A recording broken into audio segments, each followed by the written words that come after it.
வணக்கம் ஒரு நண்பர்களே, இது ஆட்டோமேட்டிக்கோட பெடல். கிளச்சு பிரேக் ஒரே பெடல், அந்த லாஸ்ட்டில் இருக்குது ஆக்சிலேட்டர் பெடல். ரெண்டே பெடல் தான், சரிங்களா? கிளச்சுக்கு தனியாக பெடல் வராது.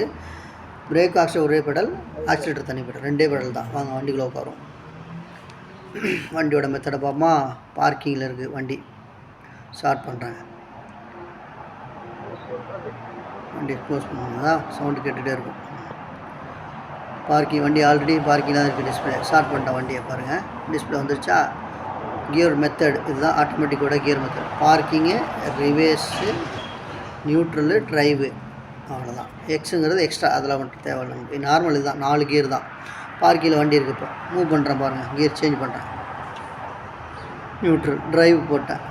இது ரிவேர்ஸ் போட்டிருக்கேன். இப்போ ரிவேர்ஸில் பாருங்கள், டிஸ்பிளேல தெரிய பாருங்கள். ரேஞ்ச் ரோவர் வண்டியோட இது ஹை குவாலிட்டி. எல்லாம் ஜிபிஆர்எஸ் தான் இங்கே சிஸ்டம். எல்லாமே ஆட்டோமேட்டிக் வண்டியில் எல்லாமே உங்களுக்கு எல்லாமே வந்துடும். நியூட்ரல் பண்ணியாச்சு. அடுத்து ட்ரைவ். சரியா? டியில் போட்டு ட்ரைவ் போட்டேன். பாருங்கள், கிளச்சு பெடலும் ஆக்சிலேட்டர் பெடலும் ஒரே பெடல். அதுலேருந்து தான் காலை வச்சு மூவ் பண்ணணும். எடுத்திங்கன்னா வண்டி மூவ் ஆகும். நார்மலாக 10 ஸ்பீடு குறையாது வண்டி மூவ் ஆட்டோமேட்டிக் வண்டியில். அதுக்கப்புறம் நீங்கள் ஆக்சிலேட்டர் கொடுத்தா இன்க்ரீஸ் ஆகும். ஸ்பீடு தேவைப்படுற அளவுக்கு போயிட்டு இருக்கும். இங்கே ரோடோட ஸ்பீடு லிமிட் இருக்குது, எல்லாத்துக்கும் ஒரு ஸ்பீடு. ஓகே, பார்க்கிங் போட்டாச்சு வண்டியை திருப்பி. சரிங்களா? தேவைப்படுறப்ப பார்க்கிங் போடணும், இண்டிகேட் போட்டுக்கணும். சைடு மிரர் கவனமாக பார்க்கணும். இங்கே ரொம்ப முக்கியம் நமக்கு சைடு மிரர், இண்டிகேட்டர் ரொம்ப முக்கியம். அவ்வளோதான் இந்த வண்டியோட ரூல்ஸ். ஆட்டோமேட்டிக் வண்டினா இவ்வளோ தான் ரூல்ஸ், பயப்பட தேவையில்லை.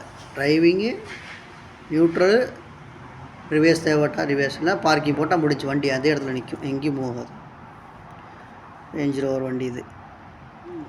நிறையா இருக்குது இந்த மாதிரி. எல்லாமே இங்கே உள்ள வண்டி எல்லாம் ஆட்டோமேட்டிக் வண்டி தான் எல்லாமே இங்கே. ஓகே ஃப்ரெண்ட்ஸ், அடுத்த வீடியோ சந்திப்போம்.